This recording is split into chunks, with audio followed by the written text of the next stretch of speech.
말씀 봉독하겠습니다. 베드로전서 1장 23절에는 다음과 지적되어 있습니다. 너희가 태어난 것은 썩을 씨에서 난 것이 아니요 썩지 아니할 씨에서 난 것이니 살아있고 영원히 거하는 하나님의 말씀으로 된 것이니라. 저는 우리들의 삶을 말씀으로 세웁시다 하는 제목 들고 나왔습니다. 기도드리겠습니다. 사랑의 하나님 아버지, 우리들의 삶을 말씀으로 세웁시다 하는 제목을 들고 나왔습니다. 저희들 항상 하나님의 말씀을 만판에 새기고 그 말씀으로 인해 세상을 온전히 살아가는 저희들을 뵐 수 있도록 하게 해야 되겠으나 아직도 부족한 점 너무 많고 또 어느 곳 어느 데서는 말씀을 어길 때도 때로는 있습니다. 저희들 말씀을 잘 알지 못한 거로 이런 것이 있사오니 또 말씀을 저희들이 멋대로 해석하고 정말 말씀이 반석 위에 서서 완전히 주님을 쫓는 저희들이 될 수 있도록 이렇게 자신을 단련해야 하겠으나 그렇게 하지 못할 때가 많았습니다. 주님, 오늘 이 시간을 빌어 정말 저희들 말씀이 반석 위에 똑바로 서서 정말 어떤 풍랑이 일어도 흩어지지 않는 정말 주님의 온전한 말씀으로 저희들을 설 수 있도록 하게 하여 주옵소서. 모든 것 다 주님 앞에 맡겨오며 예수 그리스도 이름 받들어 감사하며 기도드리옵나이다. 아멘. 우리가 기독교는 참 신나고 즐거운 이런 삶을 사는 이런 종교라고 해도 틀리지 않습니다. 왜요? 말씀이 있기 때문에. 말씀으로 인한 우리 승리가 우리에게 항상 앞길이 활짝 열려 있기 때문에 우리는 늘상 어디에 가서 정말 풍랑을 맞아도 고통을 당해도 정말 즐거운 삶으로 항상 신나게 살아갈 수 있는 것입니다. 우리가 울어야 될 때도 웃음이 나오는 것이 바로 우리 기독교 사람들이 가지고 있는 본성이 아닙니까? 그것이 어디에서 나오겠습니까? 바로 말씀으로부터 나오게 되는 것입니다. 우리가 그렇기 때문에 우리가 하나님을 특별하게 기쁘게 하려고 애쓰지 않아도 하나님이 다 해주십니다. 우리 마음에 즐거움을 주시고 우리가 하나님을 기쁘게 해야 되는데 하나님이 우리를 기쁘게 해주시더라고요. 어떻게 보면 이렇게 우리가 그러니까 우리가 해야 할 일은 뭡니까? 그래서 어디에 가서나 하나님 앞에 우리가 주목을 받을 그런 일만 하면 된다는 것입니다. 그래서 하나님이 항상 눈여겨볼 수 있는 이런 일만 하면 된다는 것입니다. 우리가 하나님 말씀 안에서 때문에 우리가 하나님 말씀 안에서 항상 말씀으로 내 자신을 바로 세워 나가야 되는 것입니다.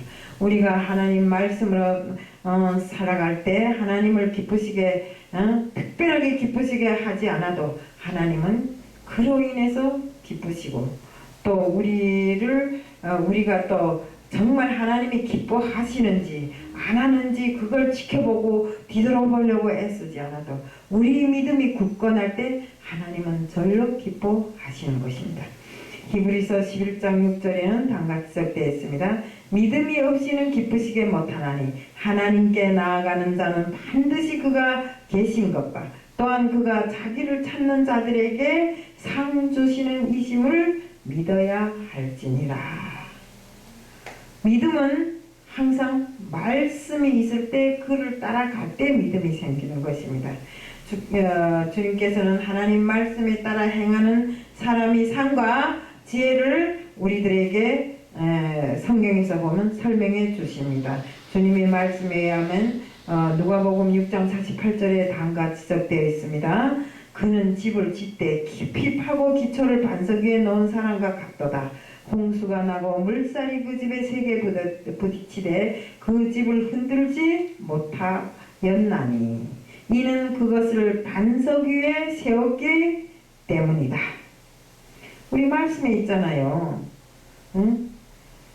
집의 기초를 얕게 파지 않고 또 흙 위에 세우지 모래 위에 세우지 않고 반석의 기초를 든든히 파고 그 위에 세웠기 때문에 어떤 풍랑이 와서 그것을 흔들리게 하도 흔들리지 않는다는 것입니다.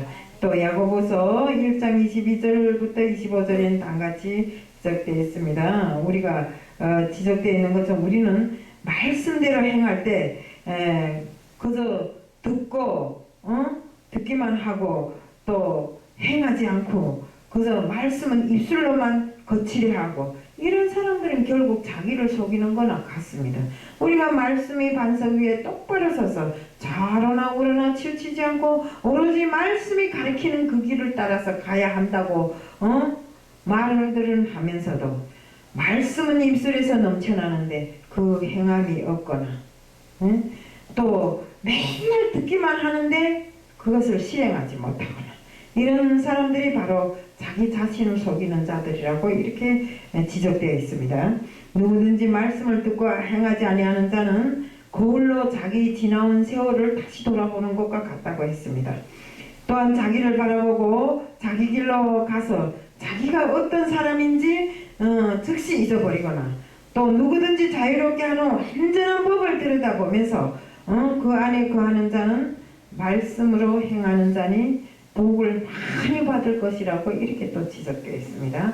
우리 삶이 말씀 위에 세워질 때 폭풍이 가장 거친 이런 상태의 한가운데 있을지라도 우리는 영원히 견고하게 높이 서 있을 것입니다. 하나님의 말씀은 우리를 하나님께서 원하시는 대로 존재가 되도록 만드시는 것입니다. 마태복음 4장 19절인 단같이 적되어 있습니다. 나를 따르라. 내가 너희를 사람을 낚는 어부가 되게 하리라. 이렇게 말씀하셨습니다. 우리는 예수님께서 행했던 그 모든 것을 따라서 그대로 행하면 됩니다. 그것이 바로 말씀이고 그것이 바로 우리의 믿음인 것입니다. 우리가 예수님께서 행했던 그것을 따르지 못하고 입술로만 말씀을 잘잘잘잘 외워봐서 뭘 하겠는가 그겁니다. 내 행함은 말씀이 뜻대로 되지 않고 내 이 행함은 세상보다 못하게 사는 사람들이 입술에서 흘러나오는 그 말은 결국 하나님을 기쁘게 하지 못한다 이겁니다.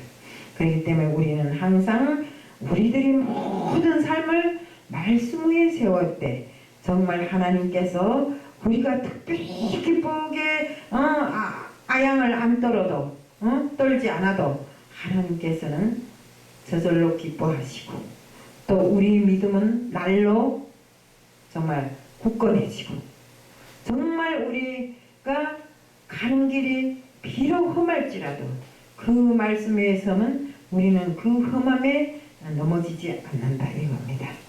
네, 우리가 정말 우리가 이 말씀은 오늘 하루 내일 하루 이렇게 끝나는 것이 아니라 영원토록 지속되어 있는 것이기 때문에 우리는 어디에 일상의 모든 것을 하나님이 말씀에 의지해서 말씀으로 내 믿음을 세우고 말씀으로 내 행함을 세우고 말씀으로 나의 모든 생활이 전반을 움직여 나갈 때 우리는 하나님이 자녀라고 일컬음을 받은 그 본분을 다할 수 있다는 것입니다. 또한 우리는 그분께서 우리에게 은혜의 말씀을 줄 때 그 말씀 전체를 다 우리한테다 맡긴다고 했습니다. 그러니까 우리는 늘 이 모든 것을 거룩하게 구별해서 정말 우리 주님께서 우리에게 맡기신 그 말씀의 뜻을 쫓아서 하루하루 살아가는 길이 진실로 정말 주님께서 기뻐하는 일만 할 수 있게끔 이렇게 해야 된다는 것입니다. 그래서 우리들의 삶이 전반이 하나님이 우리에게 주시는 그 말씀 위에 섰을 때 우리는 하나님이 자녀로서의 정말 본분을 다할 수 있고 손색 없이 이 땅에서 살아갈 수 있다는 것입니다. 정말 천국 가는 길이 멀고 험하지만 그 멀고 험한 길을 말씀으로 쫓을 때 우리는 저절로 천국이 이루어진다는 것을 알고 정말 말씀으로 일관된 우리 삶을 끝까지 정말 주님 앞에 바로 정말 세워나가자는 것을 말씀드리면서 오늘 말씀을 마칩니다. 이상입니다.